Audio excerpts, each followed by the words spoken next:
We are amazing because our passion is limitless and our drive is intense. Therefore, you will not deny our grind. You are now listening to the Faith, Grind, and Inspire podcast. Welcome back to another great episode of the Faith, Grind, Inspire podcast. I am your host, Gene Alert, and today we have a very special guest, a good friend of mine for many years, like 13 years actually. It's been that long. Yeah, it's been that long, man.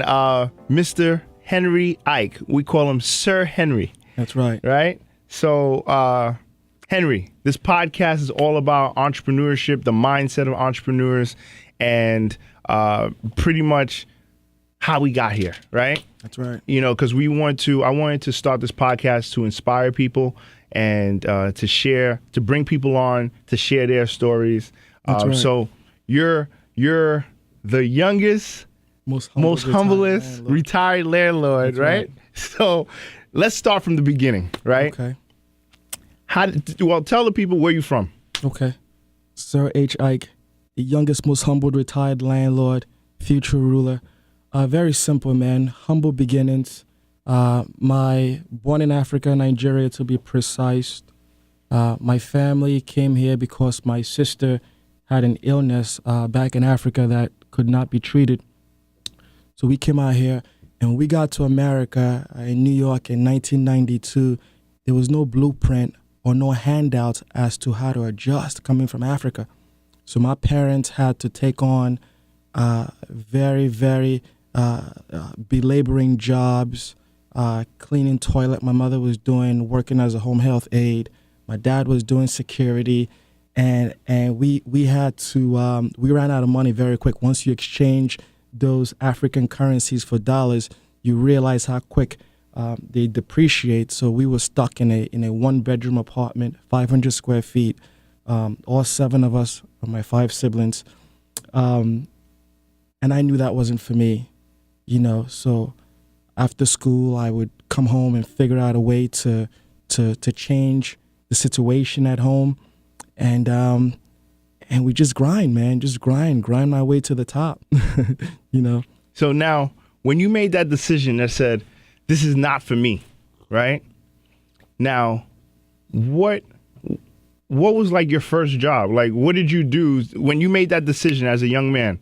What was like your first? You didn't just get into real estate. Yeah. So what are some things that you did in the beginning when you made that decision to say, this is not for me? What did you do right after that?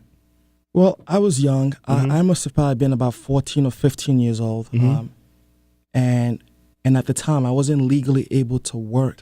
Yeah. You know, since I was in high school. So what I would do is I would pack up whatever food I had at home, package it nicely, take it to school, and during my lunch break, I would sell it to kids in the cafeteria, and I was making a little extra change. Yeah. I was doing that. And then when I started making some money, I would go to the supermarket and buy up like packages of M&Ms in boxes and take them to school and flip them. Yeah. So I was doing that until I was about 16 years old. Mm-hmm. And I told my mother that I didn't like seeing her the way that she was struggling, and she wasn't coming home till very late at night because of the kind of hours she was working. So I told her I wanted her to get me a work authorization. Mm-hmm. So she did that, and the rest was history. Wow. So 16 years old, you got your working papers, and you started doing apprentice at like a real estate company? Or? No, before that, I always knew that I liked buildings. I liked seeing the transformation of construction, architecture. Those things from way back had always been my passion. Mm-hmm. But with my first job, when I got that work authorization, being new in the country and kids bullying me, and I had an accent and I was always shy to speak because I came from Africa and I didn't speak proper English, as they put it. But I went down to my guidance counselor and I told her that I needed a job because I wasn't able to afford to buy things for myself, and my parents wasn't able to do it. So she's like, okay, I'll get you a job. She gave me a list of places I could have worked, and I went to Sears. Mm-hmm. Had an interview with a woman named Stacy, and just poured my heart out to her. Wow. And she hired me. She gave me a shot. She hired me to be a sales representative at the back office at Sears. Okay. And that was 16 years old. Nice. So let's fast forward. How did you get into real estate? Like working at Sears, I know you're probably meeting a lot of people that are in buildings and, constructions and stuff. What happened when I got out of my element, meaning when I got out of my environment, out of school, and see, I grew up in Southside Jamaica, Queens, and anybody that knows Queens in the 90s and 80s, I lived on Sutphin Boulevard and South Road. That was nothing but prostitution, gangs, and when you walked outside your house, the kinds of things that you see that you were supposedly motivated by were guys with questionable character and credibility that were driving a Maxima, and they put some rims on it that spins, and if you're balling, you cut the back of your headdress and you put a TV on it. So back in the day, I saw that. That's what my peers and my friends, we saw that as a success. When you're able to get that Nissan Maxima or that Lexus or that big body Mercedes, and you put it. So all my years after working at Sears, besides taking care of my family, I was always trying to live up to, I want that Mercedes, I want that S-Class with the big body and the TVs on the headrest. What Sears did to me was, it allowed me to get away from my environment and see that the world was a lot bigger. Your achievements were greater than what we saw in the hood, what the Mercedes-Benz with the spinners. I saw people owning buildings. I saw my friends' dad come in to pick them from work, although with very modest vehicle. But when my friend's dad would drive him home and then take me home. And when I saw where they lived, I was asking him, wow, where I come from, I don't experience beautiful things like this. I want a home like this. And he told me he did real estate. And I said, you know what, we got to change course of things. So we switched it around, and I went to a real estate company, and I was too young to be licensed at the time, but I told the guy I would work for free. I said, just give me a desk, let me cold call, and he gave me that shot. Really? And 5 years later, I took over the company. You see, Henry, let's pause right there. Important key for people to listen to, right? You said you weren't old enough to actually get your license, but instead you said, look, I will work here for free. I will cold call. I will grind it out. That's right. You see what I'm saying? Like, this is something that I want the younger listeners and anyone to just really listen to this point. If you want something and the door is not open for you, you must open the door and create the door for yourself. You know what I'm saying? Because people always want things before it's time. You see what I'm saying? So some people might have been like, oh, you know what? I'm not 18. I'll come back in 2 years. But maybe in 2 years, something else in your life might have happened that would have changed courses. But That's you right. took action, and even if the guy wasn't paying you for 2 years, you learned the experience. So you were 2 years of advance from your competitors. That's right. So, I went from having a guaranteed $8.50 wage an hour. I left that, took the faith to take on this real estate position when I wasn't promised anything. You know what I mean? So it was, you're gonna do this job. You're gonna eat what you kill, so to speak. That was the pay. So you're not gonna make any money until you make an appointment. You get a sale, and you have a closing. And I saw the big picture. So now you get your license 18. How long did it take you to get your first deal? It wasn't long after when I sat down that they realized that there was something special with this kid. Yeah. It's just my determination, my zeal, my hunger, and the persistence I had when I came in. We had guys that had been in that office for years, and it would take them a couple of months to get a sale. I came in, the first time I got on the phone, I was able to engage with a client, engage with a customer, and make an appointment, which was my job at the time, try to get these potential sellers to come in and get a listing. It was something I was doing that people couldn't understand. I was able to relate to these clients. And so the conversation would go from them hanging up the phone, right? You call somebody up, you make a cold call, and they're tired of telemarketers. They hang where they're like, huh, where's your dad? Where's that accent from?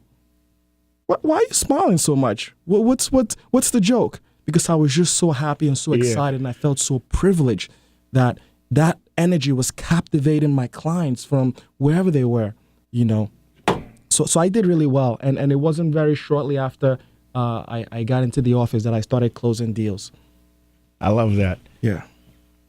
So, you're welcome. So, okay. So now you started selling homes. How did you get into buying homes for yourself? Okay. On my 16th, on the 6th month after I had been there, I had done so well. 6 months. 6 months.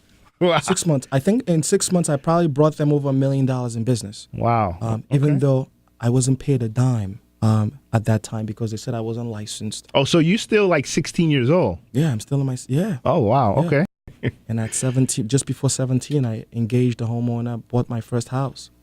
Wow.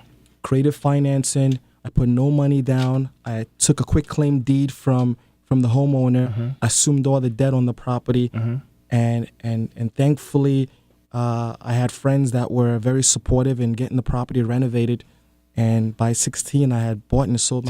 By 17, at this point, I had bought and sold my first house. Wow. So let's talk about this, right? Because I mean, I know real estate, but a lot of people don't understand what quick claim deed is, creative financing is. They don't know what this no money. Matter of fact, there was a guy that was just talking to me about. He's like, how do you buy a house with no money down, no credit? So let's just break down that process, right? Sure. So first of all, what is a quick claim deed for those that don't know? A quick claim deed is a way to take ownership of a property, whereby you inherit the liens, judgments, and things of that nature on the property. So, for instance, Mr. Smith owns a property and I want to buy the property and he's got a mortgage on the property.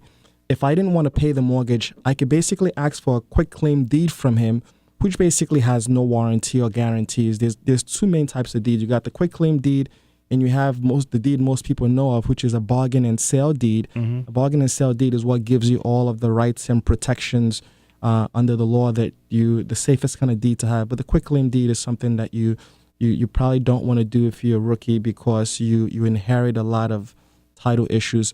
But I was young. I was a risk taker, and it didn't involve. I couldn't lose anything, so I took it, and All right, and then so thanks for that explanation. Now, what's the creative financing? What's that? Okay, so at 17 at this point, I didn't have credit. I didn't have any money, so traditional means of financing was not an option for me. So what I did was I was able to convince the homeowner, which I would go in the house, I would clean up, I would do some work for them. I was able to convince the homeowner to allow me, who was in foreclosure at the time, to take over the property and pay off the debt. So what I did was I took the quick claim deed, I helped them with moving expenses, I had my friends come out and help them with work at their new apartment that they were trying to move into, and they signed the deed over to me back then. I took the deed. I inherited all the debt on the property, but thankfully I knew that the property was worth more than all of the debt combined. So we were able to take the deed, fix the property up, put it on the market, and that first deal was a killing. So wow, it works when your first deal, when you make a profit on your first deal. Yeah, absolutely. It doesn't work out like that for everybody, but that is that. But you know what? That process is real. It is real. It is real. So thank you for being so transparent and sharing that. So from there, you went on, you took the money, you flipped it, you bought more property. That's right. So now, when I met you, right? Well, let me just say this. Keep going. And by the way, and I'm going to be very transparent with this. That first deal I made a lot of money. I made enough money to probably buy another house all cash for myself, but I was still living at my parents' house in a 1-bedroom apartment. And when I told my mother that it's time for me to move, she gave me the biggest spanking I've ever seen in my life, that I was scared. So with all this money I had, I was still sharing one bed with three of my other brothers, and still in a 1-bedroom apartment. And for 2 years I stayed there, even after flipping so many houses. Really? Yeah. So wait, she got mad at you because you wanted to move out?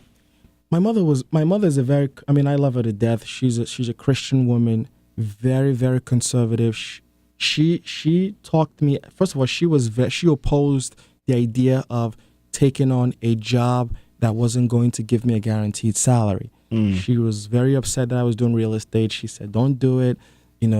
Stay at Sears and make your $8 an hour." And so when I took that real estate job and I told her she didn't believe me. Yeah. African moms for you. Yeah. Oh, absolutely. until you start seeing success, then they're like, "Oh yeah, that's my son." Yeah, exactly. I'm so proud of him. But that's the story of everybody. Yeah. It's just like there's people around you that it's not that they don't want you to do it. It's just that they want you to take the safe route because they don't want you to get hurt. Yeah, they want that security. They want that security for you because they know the sacrifice that they made to come to this country. They know what they did for you to get the education in America. Yeah. So for them, they were just like, wait, you want to do what? There's no security in that. Go to school, finish college, That's right. Did you go to college or no? Believe it or not, I went to aviation high school. I finished high school. And when I started doing well, when I turned 18, I got my real estate license and I took over that company. I bought the guy out. You bought the guy out. And my mom was still like, "You're not going to move out of this house. That's not how we are. You're going to stay here until you get married." And wow. And the funny thing was, I told her, "Mom, I want to focus on my business." She kicked me out. So I had to go enroll in a community college to satisfy her, where I got my associate degree, minoring in architecture, and liberal arts, and then I went to SUNY at Old Westbury, got my bachelor's in economics, and ultimately went to St. John's and got my master's in political science. Oh, nice, man. Yeah. Congratulations, brother. But I wasn't a school. School wasn't for me. I love my mother so much that I wanted to please her because education meant so much for her. She saw education as a way to secure the wealth of a family.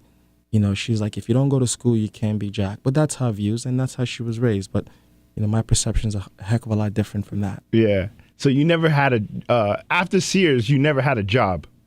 After Sears, I never looked back after that. Never look back. Never. Yeah. I love it, man. Yeah. I love it. So, but Sears opened up my eyes and set the platform for. You see, my thing is, your dreams are only as big as your imagination. So if I stayed in Southside Jamaica, Queens, in the hood where I was only seeing guys with such limited vision, and I didn't go to Sears in College Point and Flushing and drive through those big mansions I wouldn't have had any idea of wanting to achieve more than what I did. Exactly. What I was doing. Now, let's talk about this, right? So you're one of 7. One of 5. One of 5. Yeah. Oh, it's 5 total. Three brothers, 2 sisters. All right. So one of 5. How was that experience with your siblings? Because were you the only one that was pursuing this? Or everybody else just like, I'm going to listen to mom and dad and just be safe and just do this route? Were you the only one? I truly was, because my other siblings did what my family was grooming them to do, which is go to school. Like my brother is now a doctor, Stanley, one of the most brilliant kid I know in my life. He holds an MD. He's got an MBA as well. He runs a pain management center in Queens on Hillside Avenue, giving back to the community, helping folks out. My sister's also a lawyer. She's an attorney. So the rest of my siblings went through the whole, school route, and I helped them a great deal. Thankfully, my brother didn't have to take out a student loan, because while I was working and things were good for me, I was helping my family out, finance their school, because I also knew education was important. Not everybody is going to be wise enough and smart enough to take the kind of risk I took to start a business. Were you the oldest? No, I was in the middle. You're in the middle? Oh, so that's great, man. Having a brother like you, man. It's light work. Like, you know what? I'll pay for your school. Don't worry about it. You know, medical school, don't worry about it. No student loans. You got me. Yeah. And I did real estate in Harlem. So so my brother went to City College. So he had free housing in Manhattan when people were struggling for housing. You know? Yeah. All right, cool. So now, did you ever venture outside of anything? Because that's actually where we met. So now we're at this point, right? Oh, man. So did you ever venture outside of real estate? Because now you're young, you got money. You I guess you live now in a big house. You live in a nice house. So you know what I'm saying? Like, you a fly young black man. You know what I mean? Like, so I know, like, there's other opportunities that come across your table. You know what I mean? So like, tell me some ventures that you went into. Okay. So I think I was 19 was when, and I had bought, I don't know, at that point, 50, 60 houses, flipped them, done very well. Started doing charity work, and I eventually bought a mansion, a house I thought was a really big house, a 5,000 square foot house in Jamaica Estates. And I bought the house. I didn't tell my parents, right? And I was just going to surprise my mom. I was going to be bold and brave and just pack all my things, move in, and not tell her where I live and not pick up her phone calls. But I did that, and I walked into the house. I've been sheltered for so long that I was scared. I was scared. When I heard things at night, I would wake up. I was scared. So I left the house and moved back to my parents and left the house abandoned for almost a year. Wow. And that's the house in Jamaica Estates.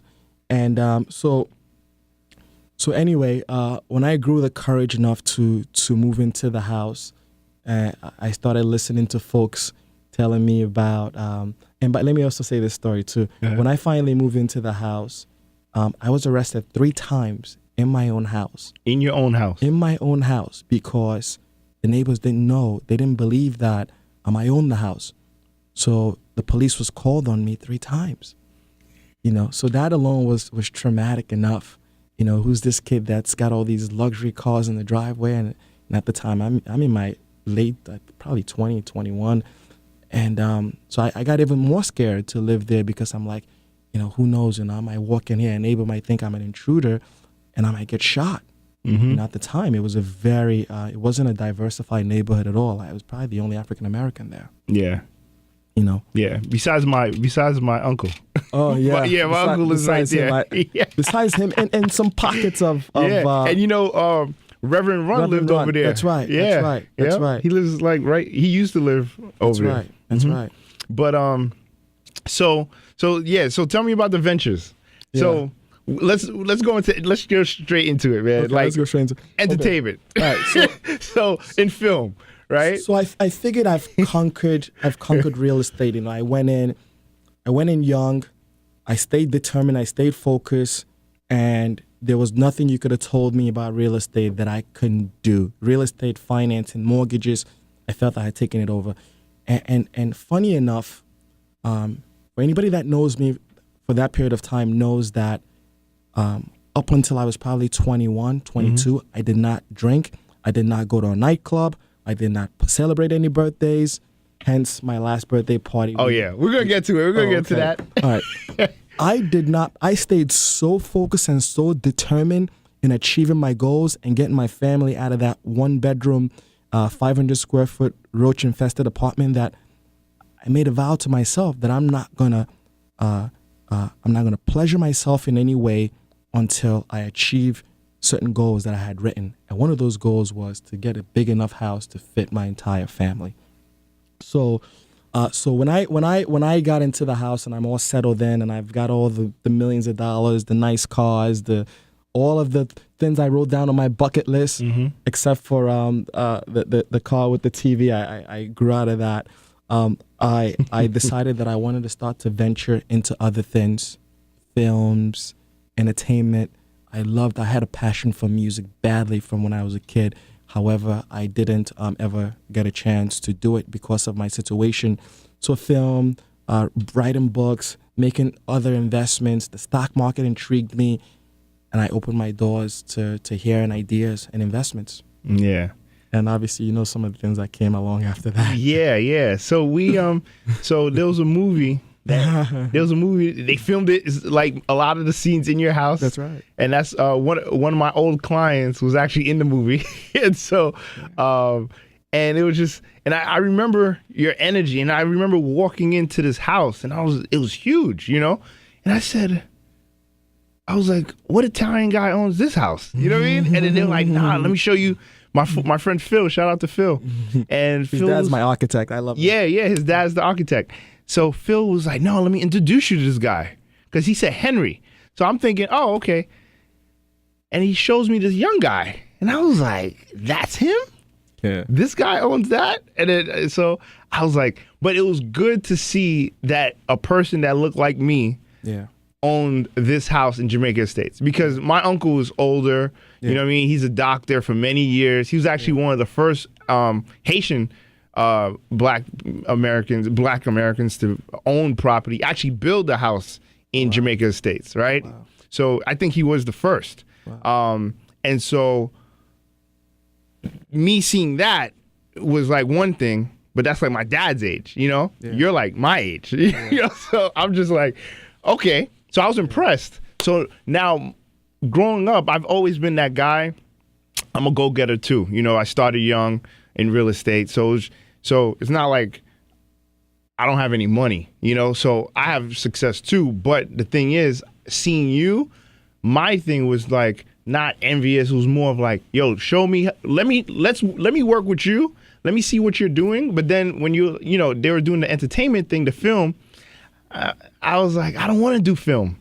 And then I asked you a question. You probably don't remember this, but I asked you a question. I said, do you really want to do movies? And you were like, no, not really. And I didn't see the passion in you, right?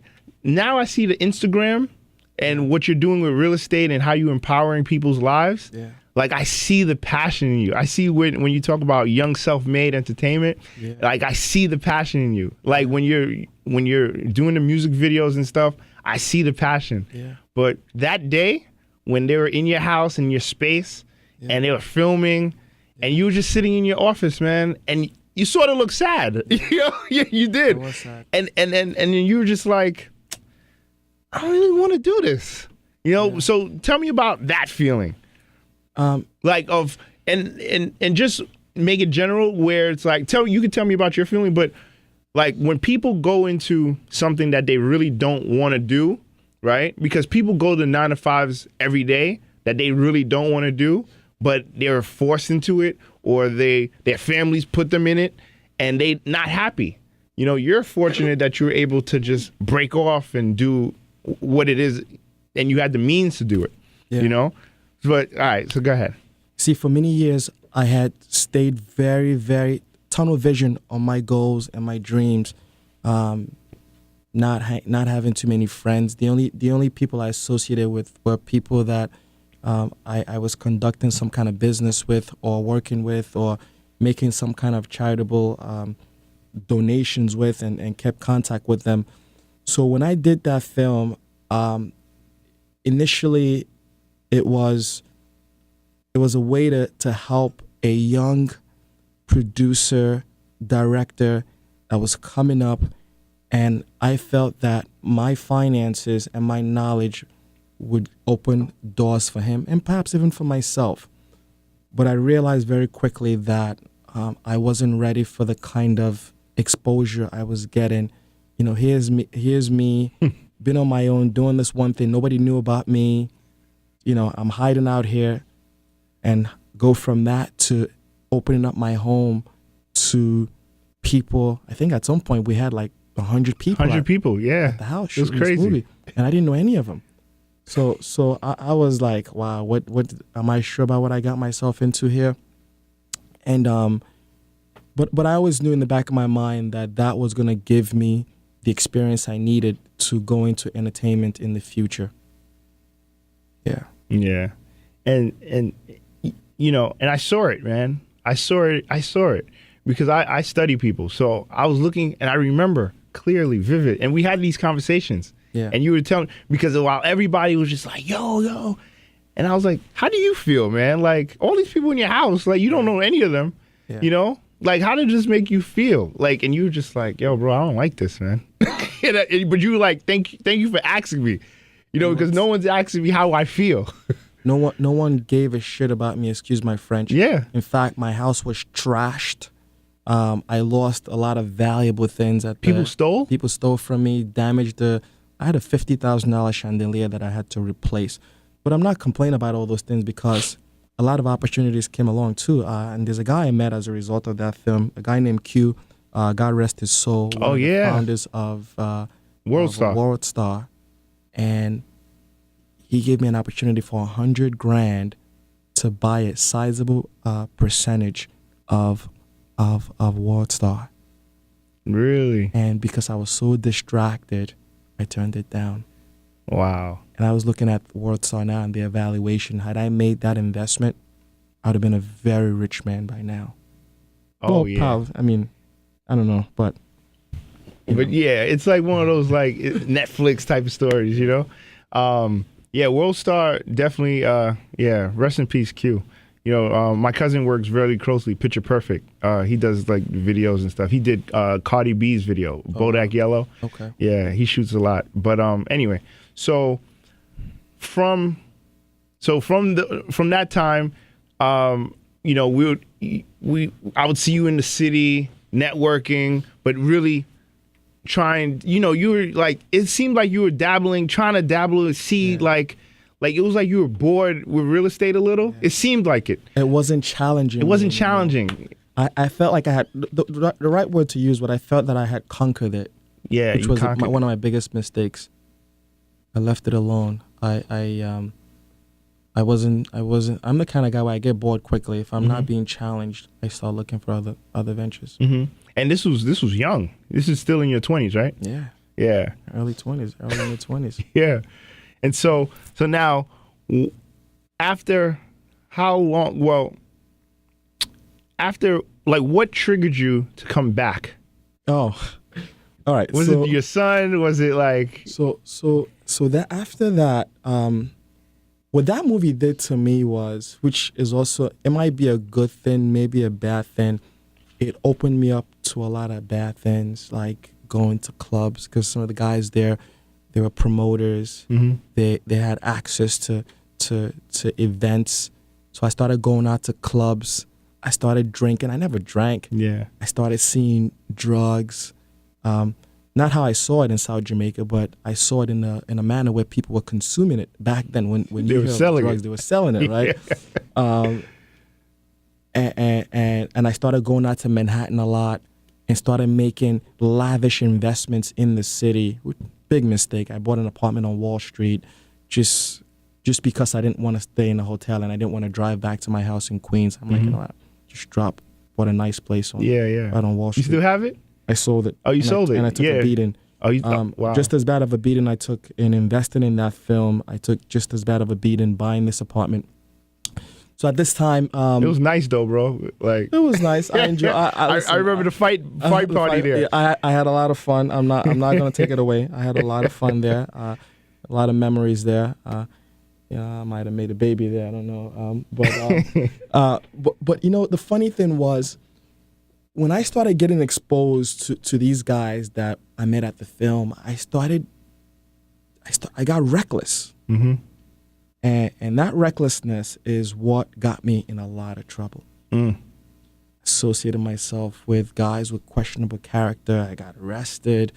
I started investing in the stock market recklessly, and I lost a fortune. Yeah. I lost everything I had worked hard for from when I was 17 years old to present. I lost it all. It was so bad, I was worse than a bum. Not only did I lose all my wealth, and I'm talking millions, I was also losing my home. And investing in the stock market, shorting the stock market going against the market. And I had bad advisors. I was going against the market when the market was going up. I was shorting it, which I shouldn't have done. And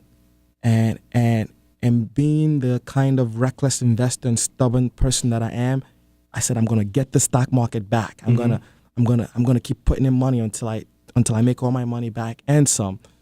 And when I lost all the cash I had, I went and leveraged my house. I took out a home equity mortgage on my property. Oh, yeah. And took all that money, dumped it in my in the stock market. Again. And guess what? I lost it all. So now, not only was I dead broke, I was in debt, and my house was in foreclosure. Wow. This really hurts because that's a lot of things were happening at that time. My dad had gotten ill, and I was getting foreclosure notices. And I'm like, I didn't tell anybody. I just stayed home and I was contemplating killing myself. Wow. You know, because I just saw flashbacks of Africa and having those tough times that I fought so hard to stay away from. Yeah. A lot of people didn't know this, but so I set out a plan of how I'm going to just peacefully go away. And it was supposed to be on a Monday. I went to my mom's house on Sunday morning to kiss her and not tell her, but just give her some final words. And somehow she saw it in my eyes that something was wrong. And she said, Henry, get dressed. I'm like, what do you mean get dressed? So I had my PJs when I went to her house. I had gained weight. I was 175 pounds prior to all this happening. I had ballooned to 240 pounds. I had gained so much weight. I wasn't shaving. I wasn't grooming myself. So when she saw me, she hadn't seen me for a while at that point. She saw me. She's like, Henry, get dressed. There's something wrong. My mother knows me very well. Mm-hmm. She drove and she was crying while she was driving. And something was telling me that, did somebody show her this note that I wrote? Like, does she know what I'm trying to do the following day? But anyway, she didn't know, but she drove me to the pastor. And she told the pastor that this is not my son that I'm seeing. This is not my son that I'm seeing. I need you to pray for him. So the pastor started praying and praying and praying. And I'm sitting there like, this guy doesn't know what the hell he's doing. This guy doesn't know what the hell he's doing. So anyway, the pastor finished praying. And just before we left, the pastor told me, there's a problem with you. And God told me to tell you to go back to what you used to do. Go back to the things he gave you that you're lost. At that point, it didn't sink in. But anyway, I got home and I laid down like I always do. At that point, I was so heavy. I wasn't going out. I was embarrassed about the way I looked. I just lay in bed and ate chips all day. So I started thinking about what he was saying. Go back to what you used to do. Go back. What do you mean go back? Go back to making still a teen movie that I lost all my money in? Go back to the stock market? Go back to drugs? Go back to the South Side, Jamaica, Queens? It didn't hit me until I started thinking, like, what did I leave that I need to go back to? Mm-hmm. And that was real estate. Yeah. I had left it alone for the movies, for the nightclubs, for the partying, for the lights, camera, action. Mm-hmm. I needed to go back. That's my core. And that's why till this day, no matter how much I've come back massively. I've surpassed where I was before, thank to God. Anything you see me do, there's always real estate behind it. Mm-hmm. There's always motivation, inspiring people, using that gift that God has given me, which is real estate, teaching financial literacy, telling people that real estate is the fastest way to prosperity, hands down. I love music, and that's what I'm doing now. YSM Entertainment is all about entertainment. It's all about music. It's all about making people feel good. But you're not going to hear me talk about music or spit anything or make any kind of music without giving credit to real estate flipping cribs, what got me here. Exactly. Very light work. Man, first of all, nobody's ever heard this, by the way. This is the first time I'm spitting this out. I got choked up listening. I was just like, whoa. I want to thank you for being transparent, being open. And I know your testimony is going to inspire others. You know what I mean? Like, people are going through uh, similar things or worse things. And I know by sharing your story and them listening to your story, someone's life is going to be impacted. So I appreciate you for your openness, you know? Yeah. Now, that when you were in the car with your mom or when you went to the pastor with your mom, I know that when you in that zone, in that space, you know, there's sometimes where you like, I have my mind made up. You know what I mean? Like, so what made you, when you said it didn't sink in, when, like for you, when did it sink in? Was it the ride back home with your mom? Was it like? It sank in sitting upright on my bed, watching the movie Coming to America with a bag of Doritos on my lap and just thinking, go back to what you used to do. Yeah. And I was doing process of eliminating things that I was doing before that I stopped doing. And that was a big one. Mm-hmm. And, you know, sometimes too, like when you see success, right? You had this tunnel vision to get you to a place. And then you took the blinders off. Yeah. And then you saw the light, like the light hit you. Yeah. And a lot of times, that's why I tell people all the time that, like, it's hard to be an athlete in New York because you're on this pedestal in New York, right? The light is always on you. And so when the light is always on you, there's going to be people grabbing at you. So you can't focus. That's right. You know what I'm saying? Like, I feel bad for the Giants. Like, you know, it's not that they're a bad team. It's right. Because they always go out. The veteran football players always do good. That's right. But when you start, like when Odell first started, and not to get into football, but when Odell first started, he was great. Yeah. Focused. Put in the light, all of a sudden, dropping balls, getting hurt. And that's the same story. It's the same thing. You know, when you focus, you get to a point, and then, like you said, in your mind, you said, I conquered it. I'm done. But you're still young. You know what I mean? You're still young. And so success, I think, is a process, a lifelong process. It doesn't, it's not just, I hit this goal, I'm done, right? Yeah. It's, because if that happens, we would all be finished. You know what I mean? But we always have to keep elevating. And I think right now you found your purpose. And by inspiring others through real estate to help other people in other situations do the same things that you did for your family to them. You know, so I applaud you. Thank you so much. Appreciate that. You. So now let's talk about this Young Self-Made Entertainment, right? So you made this song. You made this song. That's right. And tell me about the song. Like what, you know, because it was something about Trump and... Well, that's my second song. Oh, that's the second one. Okay. That's Donald Trump used to live in my neighborhood. So the first song I made, Young Self-Made, YSM, the song was truly inspired by, now this is more recent now, by me just searching for the things I like, you know, and there's this, I get motivated so much by my surroundings, right? Mm-hmm. And when I'm in my car and I'm driving and I'm listening to a song, I want something I could truly relate to, and I felt that there wasn't any songs out there that I really can relate to, so I set out there to make my own song. I grabbed the bull by the horn and I said, you know what, I'm going to go into a studio and I'm going to do this. Yeah, it was dope. Just like that, you know. I went to the studio. I didn't have any plans. I actually never recorded a song before. I never rapped publicly before. All I knew was no one can stop me from achieving anything I set my mind on doing. Mm-hmm. And that's the zeal I had when I walked into that studio and said, Mr. Producer, I want to book you for 6 hours.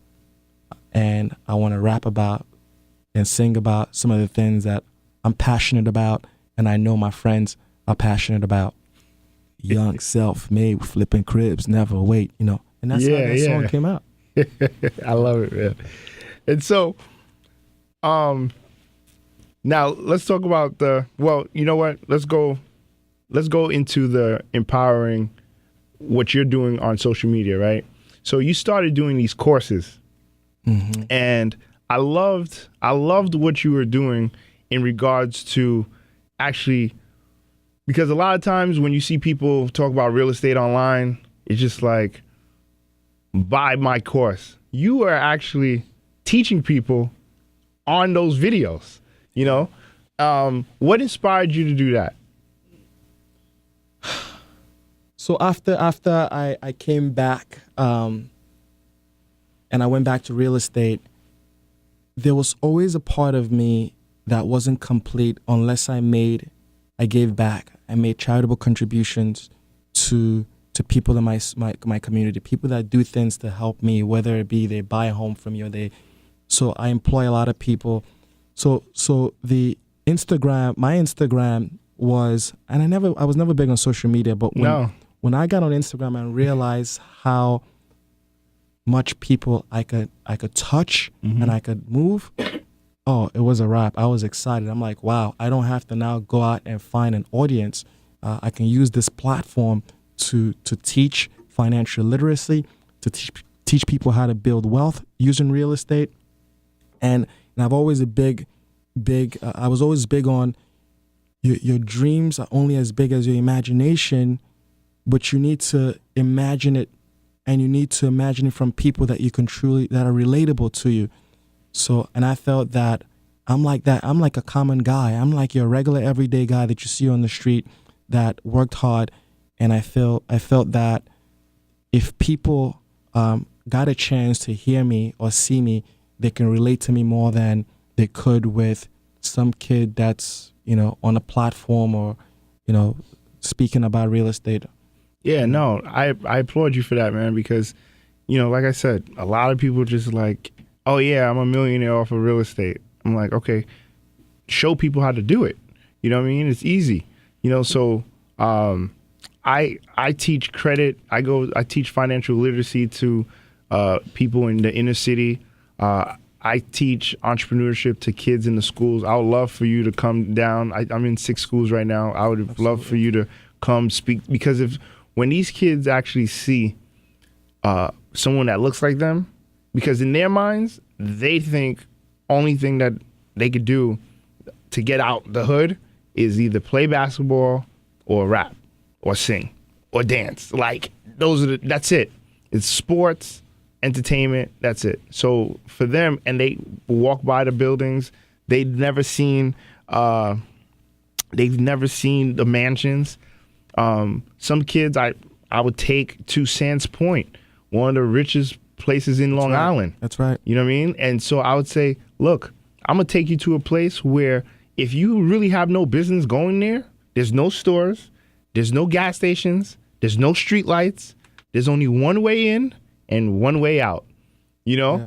So I take them there and I say, look, from here you can see Manhattan. Yeah. You see what I'm saying? But from Manhattan, you can't see here. That's right.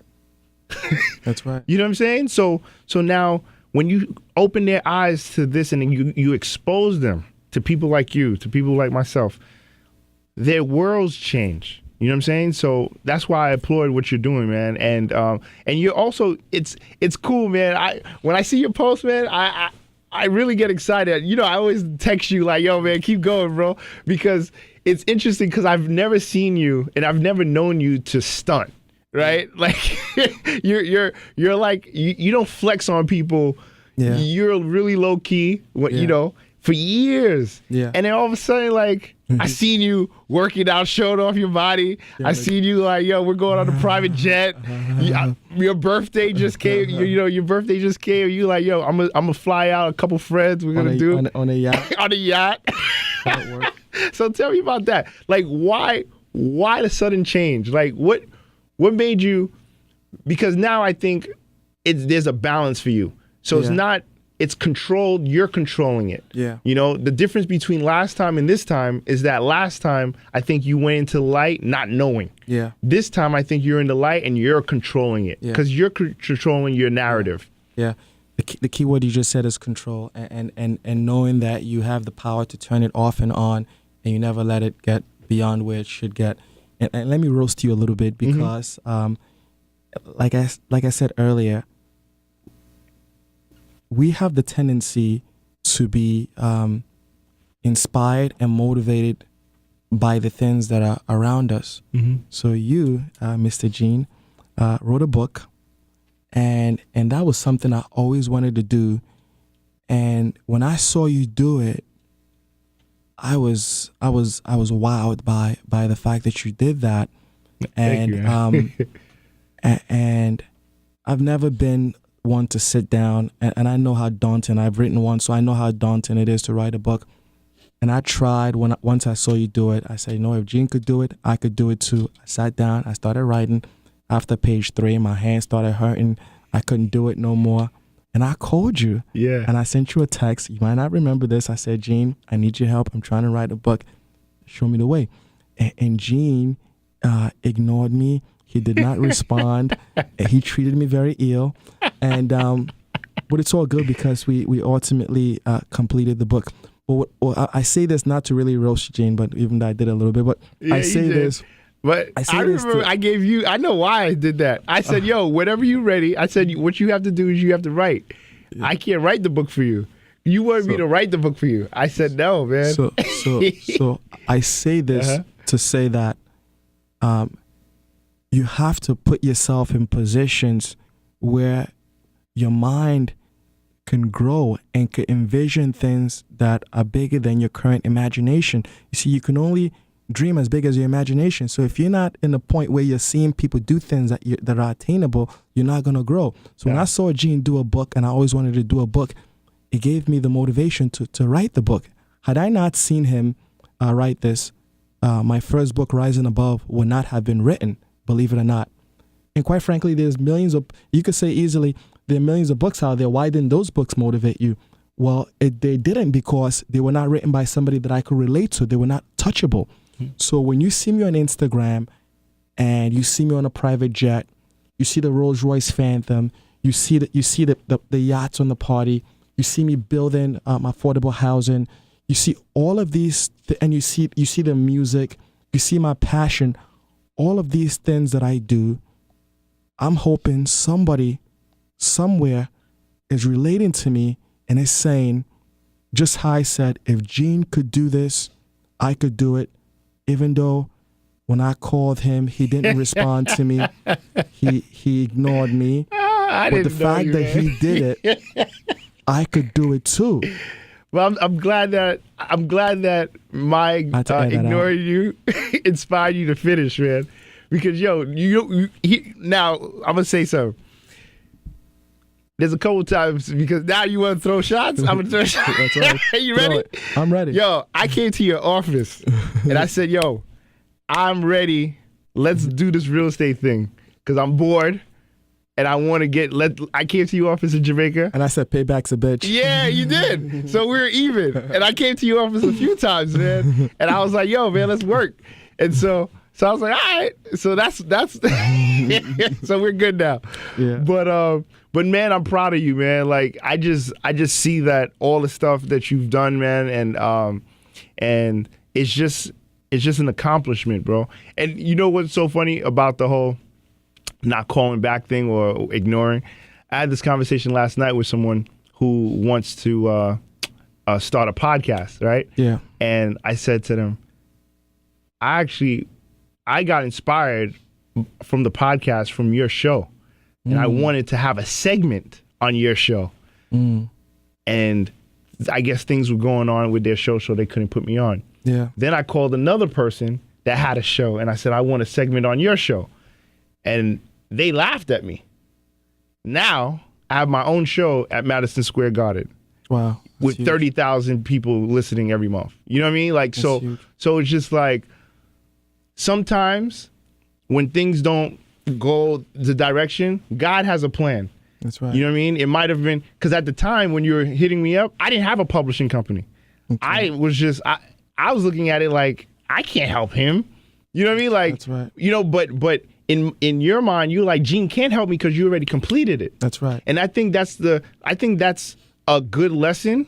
Now I'm thinking about it in hindsight. It's like I was looking at it like, yo, this guy lives in $1 million home. He has a Phantom. I can't help this dude write a book. You know what I'm saying? Now I'm thinking about it like, of course I could have, but I didn't know that I could have. Yeah. So you set limited beliefs on yourself. Yeah.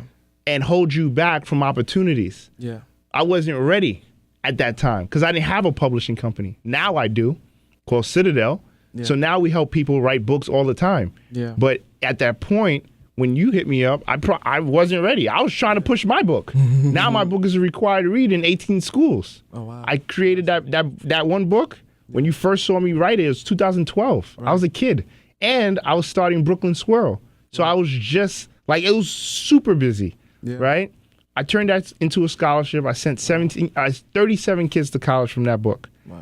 Now I teach in schools where it's over 3,700 kids every year. Wow. From that book. And it's a required read for them. You know, so congratulations. Thank you, man. But because of what I see you do, it's like we're inspiring each other from a side. So I'm glad that we're sitting side by side. Amen and hopefully in this year and going forward, because I know I want to do some stuff with you because I know that to expand the schools, expand the programs, you know, so we could talk about that off air. But I definitely want to, my reach is a little bit different now, you know what I mean? So we can definitely impact more and more people, you know?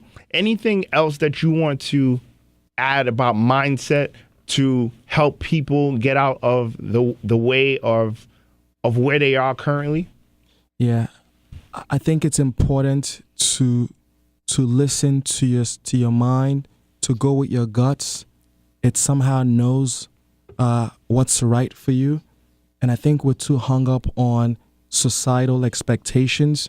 We need to understand that there's no limits. We don't live in a square box or around Earth. We live in a world that has no limits. And whatever you can imagine, whatever you can dream of, you can achieve. And more importantly, we are superhumans in today's world. Not like when I grew up with the smartphone and the internet and technology. You can Google and learn how to do anything if you truly set your mind to it. There's no excuse to not be out there doing things and making a difference in the world. Yeah, so true. So true, man. And now, if someone is in a place where they think they're good at many things, but they can't focus on one, like, do you have any advice for that person? My story is the advice right there. Yeah, right? I was really good at real estate, and I tried to go into music and film and opening up a nightclub and music, and I tried to do a million and one things at a time, and leave what I truly love. And look what happened to me. I lost it all. So I really think you ought to find out what you're passionate about, what you truly love, and focus on it. I believe in the 1,000-hour rule. Put 1,000 hours into your craft and become a master at your craft and kill it at your craft. You know, so my whole thing is just focus, tunnel vision, stay focused on what you, and it doesn't have to be real estate, but there's a lesson to be learned from real estate. For me, it was the fastest way to prosperity, but for somebody else, it could be, you know, it could be music, it could be entertainment, but whatever your craft is that you love and truly enjoy doing, do it and put that 10,000 hours in, because it's going to be light work. It's not going to feel like work for you. It's going to feel like fun.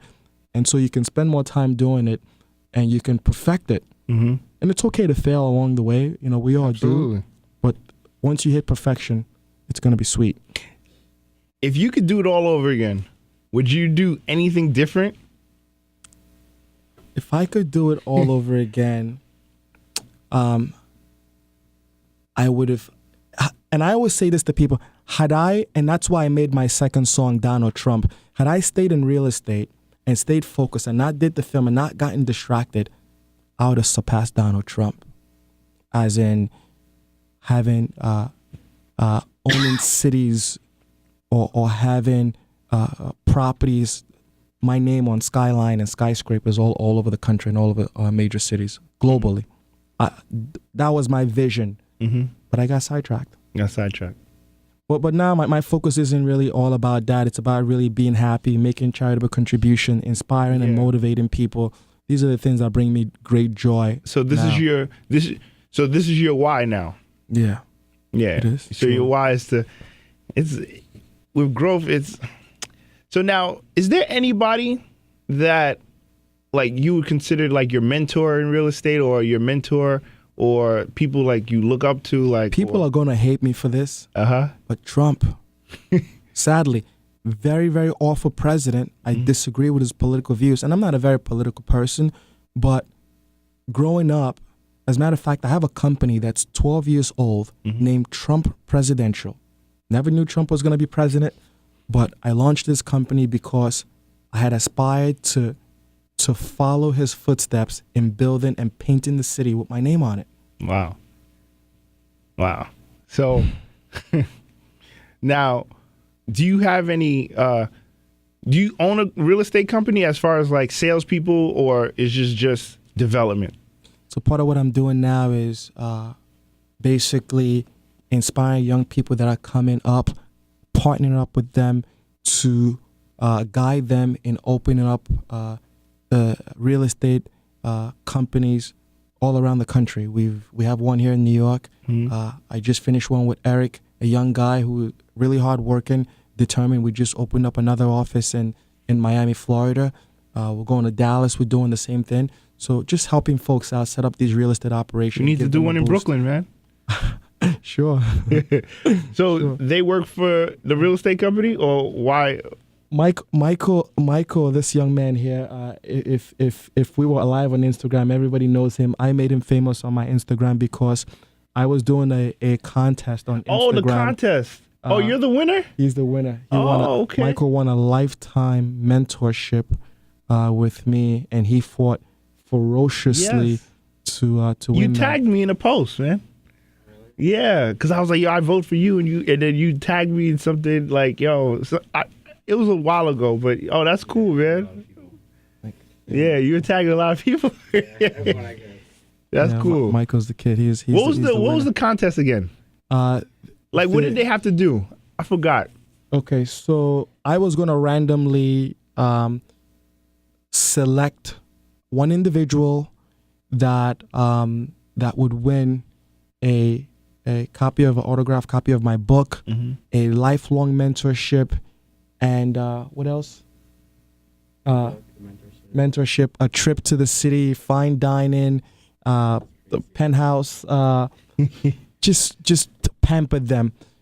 So it so happened that there were two runners. It was supposed to be one winner, but there was a tie between this kid Michael and another kid named Kyle.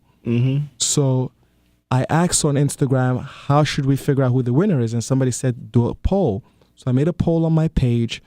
You pick Michael or Kyle, whoever gets the most wins. So these guys had to go out there and rally up their friends to vote for them. However, Michael was, the poll was supposed to end like on a Saturday night or Sunday or something like that. He's Jewish and he observes. So he was basically out of commission for a few days, a couple of hours leading to the closure of the poll.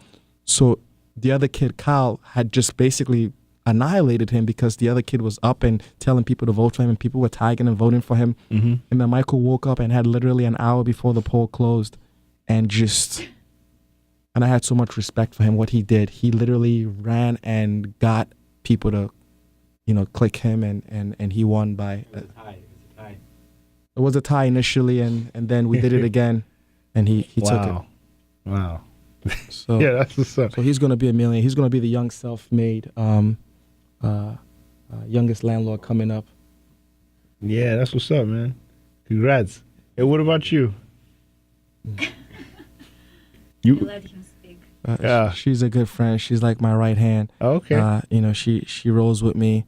You need a good support team, man. Like you have to have the team. Do you have any partners when you do business, as far as like any of your, I know you have partners as far as financing and all that other stuff goes, but like business partners where you're running the business together. No. No. I never had a partner in anything I did. Never. I don't know why. It's not that I can't partner up with people, but I always felt that like I was too smart for my own good. Mm-hmm. And if I wanted something, if I couldn't get it on my own, I just don't do it. Mm-hmm. And perhaps if I took on a partnership, maybe I would have grown a lot faster. Mm-hmm. But I just did my own thing on my own. Mm.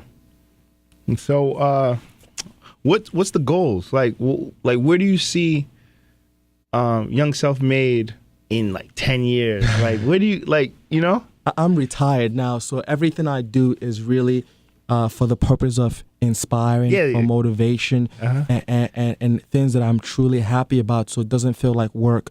This Young Self-Made situation is something, it's a movement. It's a movement that many people relate to, and we're going to use real estate as a platform to carry on the inspiration and the motivation. We're going to use music because people relate to music. When I started Instagram, or before I started making music, my followers was like at maybe 6,000, and once I started music, it kicked over 30,000. Yeah. So I know people like music. They like to dance. It's a way to make them feel good. So we're gonna make YSM an entertainment platform. We actually launched a record label. So nice. I'm gonna drop an album hopefully by the end of the year. I have 7 more songs to complete. We're gonna get other artists on the platform of the label, and we're gonna keep flipping cribs. I'm not gonna let that go. Yeah, don't let that go, man. Yeah, because the entertainment business is interesting. How do you find navigating through that world? Because it's interesting because a lot of people in entertainment, like it's like a fake it till you make it type thing, but you actually made it. So it's like, I think that's what makes it unique for me, because I'm not pressured to sell. You're not pressured records. to. I give my records away. Yeah. I'm not pressured. I don't feel any pressure. It's fun for me. So when I make my songs, it's truly, I'm not trying to please an audience. I'm not gonna curse, because I'm not gonna to drop provocative terms. It's not me, So I'm gonna make a song that I want to listen to. When I'm in my car, they're like, Henry, shut that Young Self-Made thing off. I love my songs. Yeah. My Donald Trump song, I enjoy it. We got a place at the Trump in Miami, and when I pull up there to the valet, I'm bumping my Donald Trump. Used to live in my neighborhood, and I'm rocking to it. I enjoy it. Did he ever tweet you? I tagged him on one of my posts for my birthday, and I said he better hit me up, because I'm trying to gain him some street credibilities here. I think you could help him, man. Maybe, I don't know if he's too far gone, man, with this whole government shutdown, and it's never too late. Yeah. If you got life, it's never too late. He could change. He could change, right? He could change. We'll change him. Yeah. It's light work. I have a feeling you could change him, man. I do, man. I do. I do too. Yeah, man. I do too. But so any other advice for entrepreneurs like who aren't in real estate, who don't have a passion for real estate, that just want to start a different type of business, like any type of advice you would give them? Most business you're going to go into, you're going to deal with people, whether you want to call them clients or customers. The first thing for me, when I started real estate, when I was 16 and I picked up that phone, my success came as a result of putting my customers first, being relatable to them. So you treat your customers first, and the sales will come. So the first advice I have for when I walk into any business and they want me to coach, consult, I'm like, you got to put your customers first. Customers first before profit, believe it or not. I take very good care of my clients, very good care of my customers. Best business is referral, and they come back. The second thing, people that own businesses, they're very they have a very limited mindset. So they start a business and they think, I want to make $100,000 a year. That's the business, and they get stuck there. For me, when I went into that real estate company, I was already thinking skyscrapers, building skyscrapers. I was already thinking owning cities, building towns, communities. So you need to allow your mind to wander into places that you could never imagine, and you need to embrace that. And the way you do that, we have operations in Queens, in Florida. I couldn't do all of this. We're selling 200 properties a year. There's no way I could have done this on my own. You need to trust the process, and you need to entrust people. You need to basically build yourself in other people. Mm-hmm. You need Delegate. you need to be able to delegate, have people that you trust handle things for you, and not be so. As a small business owner, a lot of times we want to be the boss. We want to be the secretary. We want to be hands. We want to take it all for the sake of maybe keeping profits. And I guess, but it's so important. If you want to scale, you need to be able to multiply yourself in other people, hands down. That's deep. Something interesting that I just, how powerful do you think the word no is now for you? If somebody tells me no? No. What do you mean? For you, how does that make you feel when you, well, all right, we can talk about that one too. If someone tells you no, but when opportunities come to your table now, how easy it is to say no. How does it feel for you? Because the reason why is because I'm thinking about when you were given opportunity before and you put your hand in the fire and you got burnt, right? Yeah. And you probably did it again and did it again and did it again. But now you're at this place where you're in control. So you have the control of saying yes or no. You might see the passion in someone now, but you have the power to say, you know what? God bless you. Good luck to you. Yeah. But I pass. That's my biggest weakness is turning down investment opportunities. And anybody that knows me, she'll tell you, I invest until I'm broke. I'll buy properties with my last penny and not think of where my next meal is going to come from. And that's just my investment mentality. So it's hard for me to say no when people bring opportunity for me. But sometimes I think what I do now is just make smart investments. I do analysis. I have people that analyze situations for me before I get in. And if it don't work, I'm okay saying no. So you're going to get a lot of DMs, man. You know, follow me on Instagram. What's your Instagram? It's at Henry Ike. I said, if we get to $100,000, if we get to 100,000 followers, I'm giving away $100,000 to a lucky follower. Hands down. To one person, I'm going to give $100,000, and that's my charitable contribution. Mike is like, get ready. I'm going to give $100,000, and I'm going to help that person. We're going to team up, and we're going to open up a real estate operation with the idea of growing that into a multi-million-dollar business. I've done it for 20 years.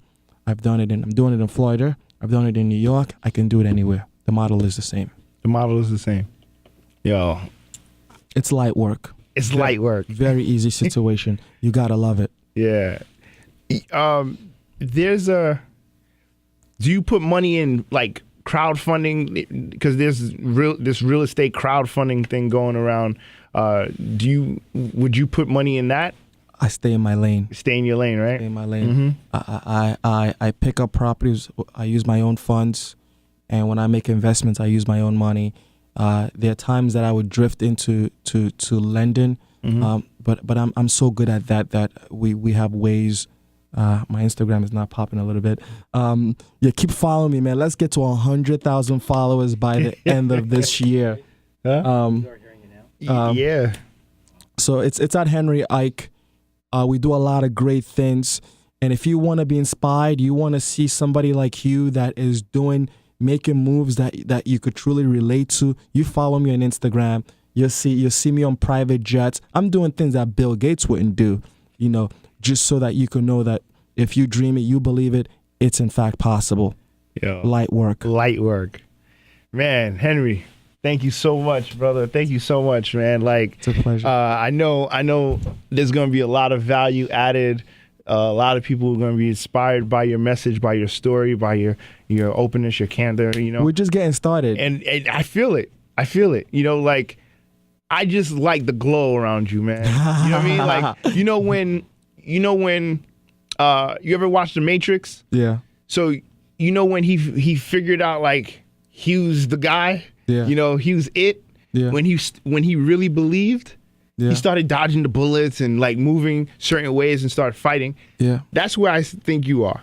I think you like, I know who I am, and I know what my purpose is in life, and I know what I'm supposed to be doing. Yeah. And now you dodging bullets, man. You know what's funny? I'm doing everything many people told me I couldn't do. YSM now is a trademark. I'm going to go into making clothing and apparel. YSM now is a record label. I'm going to be bringing folks that have talent and even coaching them. Even if you don't have talent like me, I'm going to make you a star, right? Anything's possible. You just got to believe it. You just got to be determined and have faith and just trust the process. And like I said on my last post, God didn't put any of us to this world to accept ordinary. Well, great. And with the kind of platform we have nowadays, with your smartphone on your hand and being able to follow Henry Ike on Instagram, you have nothing to lose but everything to gain. You can do whatever you want. You just got to do it. Just got to do it. Henry, one last question. One last question. All right, let's do it. The show's called Faith, Grind, Inspire. Okay. Which one of those 3 words resonate with you and why? It's funny because all of them actually fall in line with everything I'm doing. Yeah. I got faith, I'm a grinder, and I'm here to inspire. I feel like after many years of grinding, what gives me the biggest joy is to see people inspired by the things that I'm doing. When I'm hopping on a private jet, and I go live, people see this stuff, kids see these things and say, wow, so this is possible? So I don't have to be a Bill Gates to cop a jet? That inspires me. I'm like so filled with joy to see that I've opened somebody's eyes to think that they can own something like this. Because when I was coming up young and all I kept seeing was kids driving these cars with TVs on the headrest. That's all. I wish I saw them in a private jet. I would have been dreaming a lot bigger, and perhaps I would have been maybe in a rocket by now. Who knows? Yo, you know what? I want to ask you a question, just so because you see the pictures of people in jets and stuff, but I want to give them a little bit of like real life. How much is a plane, just so people have an idea, because a regular plane ticket from New York to Miami, $100, $150, $200, maybe $300, right? How much is a charter flight from New York to Miami? Figure if on a good charter, I'm a humble guy, so I like to fly in mid-size or heavy jets like a G4, G6, or Concorde, something like that. One way Teterboro, which is New York, to Miami might set you back about $18,000. 18,000. Very light. You do round trip. You might push back about close to 40,000. Yeah, for a round trip. That's right. And you have to pay for the fuel, right? Well, that's all inclusive. Oh, that's all inclusive with the okay. All in. So my round trip tickets, a lot of times you figure might push close to 40,000, and then you have you have a situation where you might want to do other things like get a yacht, for a few hours when you land. That might set you back another 4,000 or 5,000. Mm-hmm. Do a nice 75-foot yacht like we had on my birthday. Mike is like, yeah. That's a lot of people might see it and be like, oh, that's a lot of money. That's a waste of money. It's not a lot of money if I'm doing that. If I'm making that in a few hours, flipping cribs. Yeah. You know what I'm saying? So you have to enjoy yourself. You got one life to live, and for me, I don't have to fly in a private jet. I choose to, but the biggest thing is you have to understand, for every dollar I spend, I make 5 more. Mm-hmm. And if that equation don't add up, I don't take the pleasure. Like, I'm going to Miami next week. I'm going to fly private again. You best believe that. And I could assure you that I made that money last week. Facts. Now, on average, on a good property, on an average property, because now we gave him that number, what's an average profit for people who don't even understand because people say flip cribs, flipping houses. Like, what's the average property? Like, what's a good flip?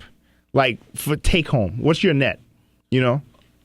My average flip, I'm making about 45% profit. Okay. So for every 100,000 I make, I generally want to see about 45K.